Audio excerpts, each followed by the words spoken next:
তাহলে মুমিন বান্দাদের এক নাম্বার গুণ আল্লাযীনা হুম ফি সালাতিহিম খাশিউন। মুমিনরা যখন নামাজে দাঁড়ায় তারা তাড়াহুড়ো করে না, তারা ধীরস্থির ভাবে সালাত আদায় করে। রাজি আছি তো সবাই? আল্লাহ তুমি কবুল করো।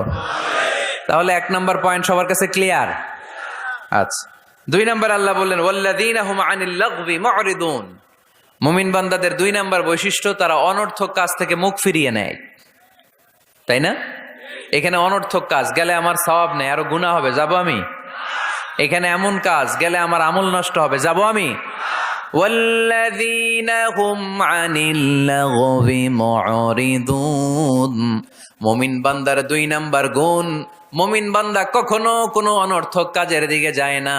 যেই জায়গায় গেলে সওয়াব হয়, মানবতার কল্যাণ হয়, সব সময় মুমিনকে ওই জায়গায় পাওয়া যায়।